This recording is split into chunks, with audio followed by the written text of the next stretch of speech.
Good morning बच्चों। आज हम लेसन नंबर 10 बारिश की एक बूंद कविता पढ़ेंगे और समझेंगे। अब ये हमारा essay 2 स्टार्ट हो रहा है। आपका essay 1 आपने अच्छे से पढ़ा होगा, ऐसे मैं आशा करती हूँ। इस पोएम में क्या बताया गया है वो मैं आपको पहले समझा दूँ। इसके कवि हैं बलकार सिंह सवाना। उन्होंने इस कविता में बताया है कि बारिश की एक छोटी सी बूंद का महत्व दर्शाया है, यानी उसका इम्पोर्टेंस बताया। एक छोटी सी बूंद किसकी? बारिश की। यहाँ कवि ने एक छोटी सी बूंद के माध्यम से जीवन में उपस्थित निराशा को आशा में परिवर्तित होते देखा है। उन्होंने बताया है कि एक पानी की छोटी सी बूंद भी किस तरीके से हमारे जीवन में उजियाला भर देती है, हमारे जीवन को कैसे आशा में परिवर्तित कर देती है। अतः कवि का यह ध्येय है, उनका यह लक्ष्य है कि हमें छोटी वस्तु के महत्व को समझना चाहिए। समय आने पर वह छोटी सी वस्तु भी हमारे जीवन में आशा का संचार कर सकती है। अर्थात छोटी वस्तु है, इसका मतलब यह नहीं कि उसका महत्व नहीं है, उसका भी उतना ही महत्व है जैसे कि कोई बड़ी चीज़ का। पर जिस समय हमें जो चीज़ काम आए वही काम आती है। जैसे कि कहा गया है ना कि अगर जब सुई की ज़रूरत है तो उस समय तलवार काम नहीं आ सकती। अर्थात सुई की भी उतनी ही कीमत है जितनी कि किसी तलवार की। तो चलो अब हम कविता को पढ़ते हैं। महक उठती है मिट्टी की खुशबू, चहक उठती है कोयल की रंगीली, खिल जाती है मुस्कान चेहरे पर सिर्फ बारिश की बूंद से। अर्थात कवि कहते हैं कि सिर्फ बारिश की एक बूंद गिरती है तो उससे सारे जग में, सारी दुनिया में मिट्टी की खुशबू आने लगती है। लोगों को पता चल जाता है कि बारिश हो रही है।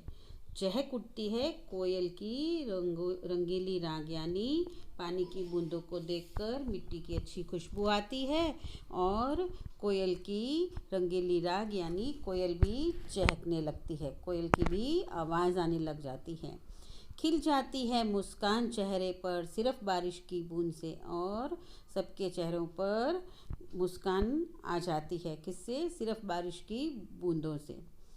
लहरा उठती है फसलें सुंदर सा वातावरण लिए, लहर सी दौड़ जाती है तन में एक अजब सी तरंग लिए, सिर्फ बारिश की बूंद से। अर्थात कवि का कहने का मतलब है कि बारिश से मिट्टी में जैसे खुशबू आती है, कोयल गाने लगती है, वैसे ही खेतों में जो फसलें बिना पानी के मुरझा जाती हैं वो भी लहरा उठती है। वातावरण कैसा हो जाता है? खुशनुमा सुंदर वातावरण हो जाता है। लहर सी दौड़ जाती है तन में और अपना तन मन एकदम खुश हो जाता है और एक नई तरंग सी आ जाती है। ये सब किसके कारण होता है बच्चों? यह सब होता है सिर्फ बारिश की एक बूंद के कारण, यानी कि एक छोटी सी बूंद का भी हमारे जीवन में कितना महत्व है। इसी बात को बलकार सिंह सवाना जी हमें समझाने चाहते हैं कि एक छोटी की बूंद भी हमारे लिए उसका कितना मूल्य है। हम उसके एक बूंद के आने से सभी के जीवन में, पशु पक्षी किसान खेतों सब में एक नई उमंग सी दौड़ जाती है। कोयल भी उस बूंद को देखकर चहकने लगती है। अर्थात हमें ये समझना है कि एक छोटी सी बूंद का भी हमारे जीवन में बहुत बड़ा महत्व होता है। आदमी को कभी भी किसी बात से निराश नहीं होना चाहिए। कोई एक छोटी सी चीज़ भी हमारे जीवन को निराशा को आशा में परिवर्तित कर देती है। तो आज मैंने आपको इस पोएम के 2 पैराग्राफ समझा दिए हैं। आगे के पैराग्राफ में नेक्स्ट सेशन में समझाऊंगी। अब आपको बच्चों ये पोएम अच्छे से पढ़नी है, याद करनी है, ताकि हम एनुअल एग्ज़ाम की प्रिपरेशंस शुरू कर सकें। आप ये दोनों पैराग्राफ अच्छे से पढ़िएगा।